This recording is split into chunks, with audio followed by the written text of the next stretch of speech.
What's up, guys? Welcome to your Bitcoin update. This is the Crypto Savvy channel, and I am Craig. We're going to talk about Bitcoin today. We'll also go over really quick the Dow Jones, DXY, gold, silver, Ethereum, Litecoin, and XRP. But what I want to go over real quick before we get into the smaller time frames in Bitcoin is the market structure. As you guys know, I've been bearish since back here, and we're going to take a look at some videos from back in these areas.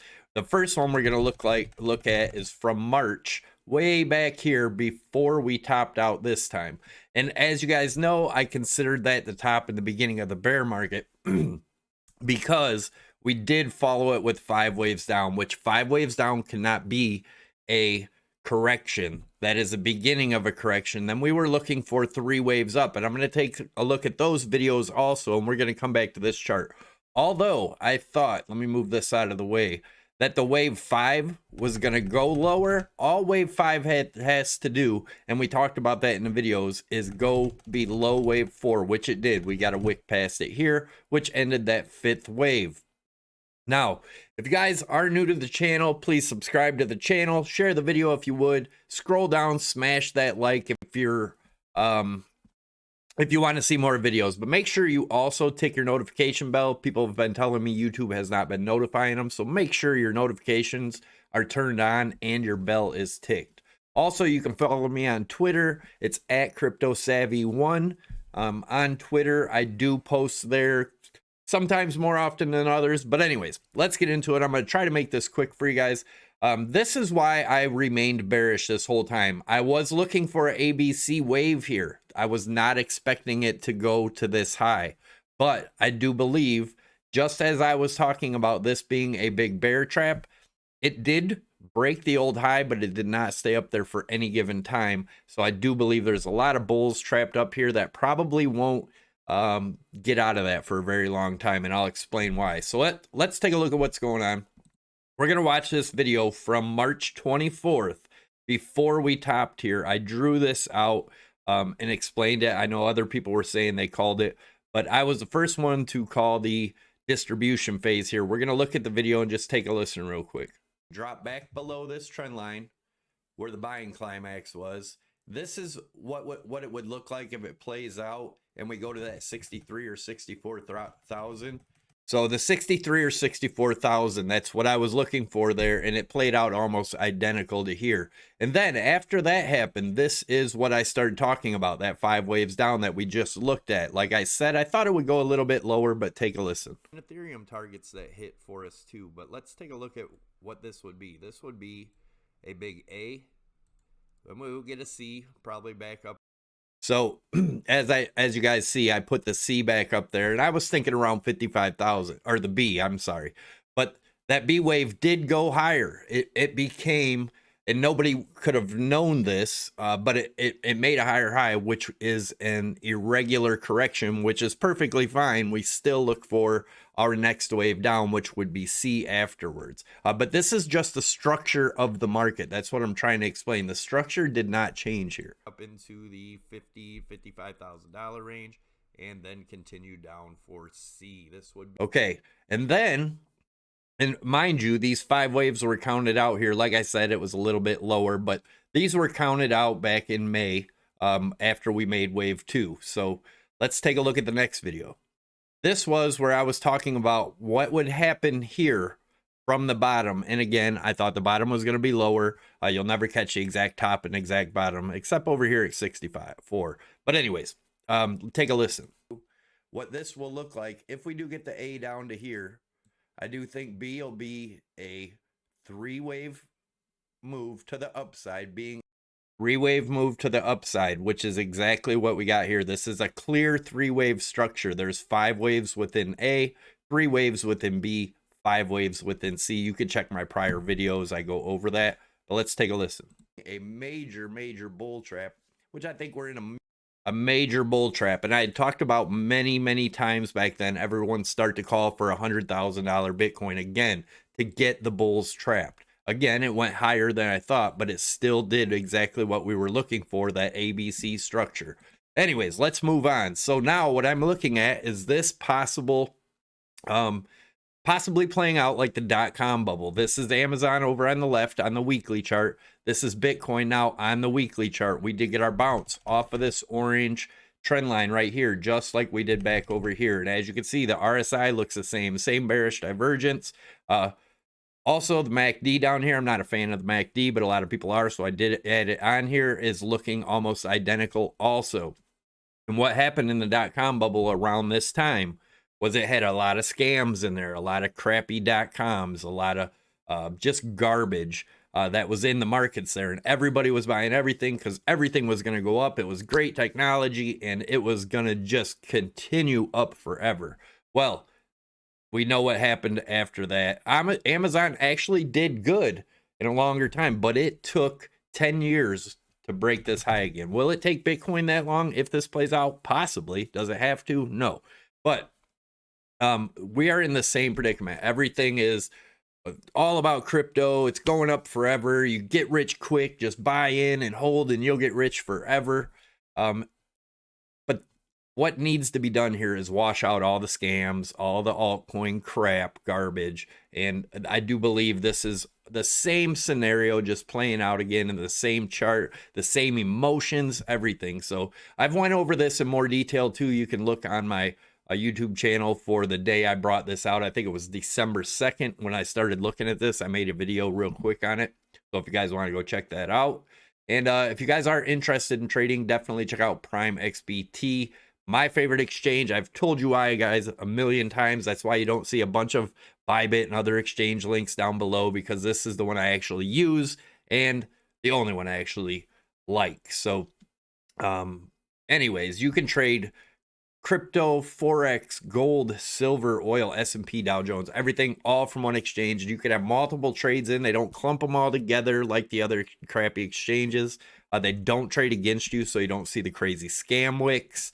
And now, finally, like I had said, there is a bonus, a better bonus for this now. We have finally got it through. If you use Savvy 50, you get up to a $7,000 bonus after your initial deposit that goes on for your trading. So definitely use Savvy 50. Also, Savvy 25 gets you 25% off of your fees. And if you check over on my YouTube channel, there is a Prime XBT tutorial here. Definitely check it out. It shows you where to put the promo codes. It also shows you how to adjust your margin in there. And a lot of people get confused with it, but it's a simple calculation. I show you how to do it in the video. Definitely check it out. There's also some other free tutorials here using EMAs, RSI, finding patterns, things like that. They're older videos, but they got some great info in them. So check them out if you get a chance. And let's look at the smaller time frame. So this is our chart. I want to go back to the 4 hour. This is our chart we've been watching for a while. We were in this channel. We had a measured move at the break of this channel around 39,000. We didn't quite hit it. And there's always been, and we've been talking about it on this channel, the possibility to coming back up to test this 45.5 range, which is possible. Doesn't have to happen. It is a possibility though. But I still think we're going to end up seeing these lower lows at least. And we broke back below the 42.5 again. As of right now, we're above it. But if we zoom in here on the 4 hour, you guys can see we're getting rejected at the 55, and we are getting support on the 13, 8, and 21 EMA down here. If we break below this again around the 42.8 and it turns into resistance, chances are we're going to start headed down to our lower lows that we've been looking for. So be aware of that. There's also a few more things you could look at here. Again, if we went up to the higher resistance here, about that 45.5, if that was to break, we're going to have major resistance at the 200 EMA right here, about 46.5 to 47,000. But as of right now, it honestly doesn't look very bullish. And we could take a look here. Does look like we could be making a rising wedge here, which is a possibility that would make, you know, this a pretty much a bear flag, this being the flagpole going down to much lower lows. And we'll talk about that in a later video in more detail. But as of right now, you guys know the areas to watch. We're also going to take a look at the weekly chart. Let's see, here's our weekly chart. We talked about a weekly open and close below this 55 EMA, which is 43.9. If this weekly closes below that, now again, on the weekends, we could get a massive, fake out rally up to them higher levels, just like we did back here in Amazon. Amazon chart is right here. You remember we got a huge rally up here within like a week or two. It went way up, and we talked about that. If that was to happen, that would be looking at about the 54.4 range. But if we break and close below this orange trend line here, it's going to get very ugly very quick for Bitcoin, in my opinion. And that around the 43.9, that would confirm that our next level of support, in my opinion, would be around the 24, right around the mid 20s range. And if you guys look back here at this chart that we've watched forever on this channel, the measured move of this rising broadening wedge, which nobody talks about, I don't know why, probably because it's bearish as hell and it seems to be playing out beautifully. The measured move of that break right there is about 23.3 range. I'm still thinking that's a good possibility. If you look at the RSI here on the daily, we did hit rejection and got rejected right here yesterday and started coming down. If it did come up to retest this again and get above it and close the RSI daily above that, then we could be looking to come retest this trend line. But until then, it is not looking that way. So let's go into, there's weekly. My wife's webpage, inkyourimage.com. Check it out. There's a link down below. Also with the Prime XBT link down there. And if you guys are doing anything on the web, you should be using a VPN for security. I do have a VPN link down there with a huge discount, so check it out. And the Dow is dumping again, as you guys know.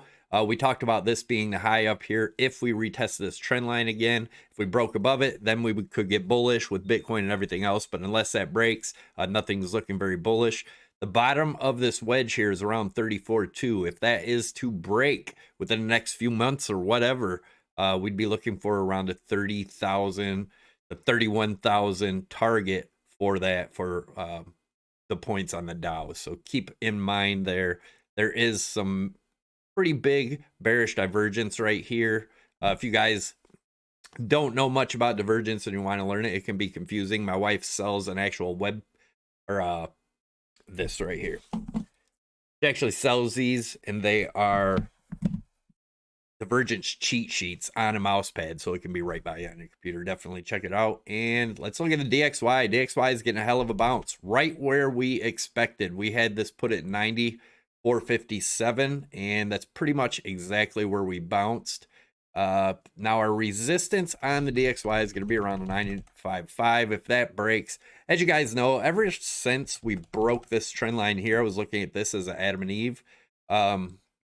Ever since we broke this trend line down here, these are my targets, 97.7 and 98. I have much higher targets also, but as of right now, that's what I'm looking at. If we take a look at this on the weekly, let's see, this is the dollar index for those of you not familiar. You look at it on the weekly, it's making some major bullish divergence here. We are above all the EMAs. This thing could go pretty damn high. We have a trend line all the way up here. Old trend line on the weekly would get us up over 100 points. So that will probably take years. As you guys know, I think if the Amazon chart plays out in Bitcoin, it would be around September, October, or I'm sorry, August or September of 2023 when Bitcoin actually bottoms, in my opinion. So gold, we've had this chart forever and a day. We got rejected again at the 1832. Remember, if we could break the 1832, we'd look for a rejection at 1850. But otherwise, I do see gold coming way down within the next year or so. Silver, same thing. We got rejected again at the 0.5 fib as expected. It has not been able to come up here and test the golden pocket zone yet, which would be around 23.90. If that happens, I expect a big rejection there. Ethereum still looks like crap, guys. In my opinion, you guys know my target for it is right here around 1850. Still think that's a good possibility. Again, unless it can get above about 3,500 and gain support, then our next area of resistance is going to be around 3,800. If it gets above the 3,800, then maybe you could start being longer term bullish on Ethereum. But I do think if Bitcoin plays out the way I think it's going to play out, again, nobody knows what the market's going to do. I'll never tell you when to sell. I'll never tell you when to buy. I'll never tell you when to long or short. I'll just tell you what I'm doing. So anyways, in this case, if Bitcoin did go in that longer term year and a half or so bear market, I would see Ethereum down here to the $500 to $700 range. And Litecoin, everybody's getting really bullish on it again. But if you take a close look at it on the daily, depending on where this closes, looks like we are going to make some major bearish divergence, hidden bearish divergence. Remember, hidden divergence is a continuation of the trend.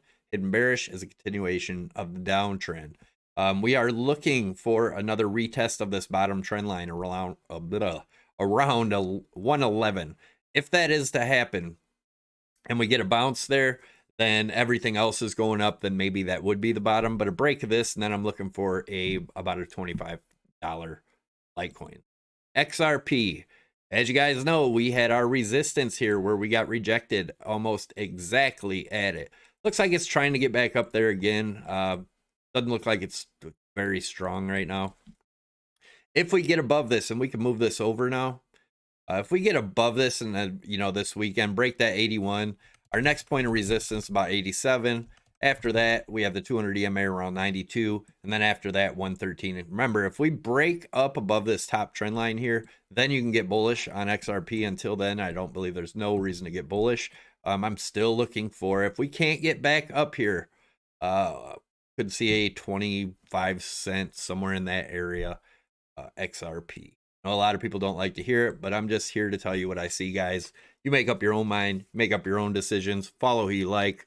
Just no matter who you're following, do your own due diligence, do your own research, make your own decisions. Don't go off someone else's decisions. Always protect your capital. Never put in more than you're willing to lose. And always remember, unrealized profits are not profits. Take it easy, guys. Thanks for watching. Don't forget to smash the like, subscribe to the video if you haven't already, to get updates daily on Bitcoin and the other markets as we see fit. So thanks a lot, guys. I'm out. Appreciate it.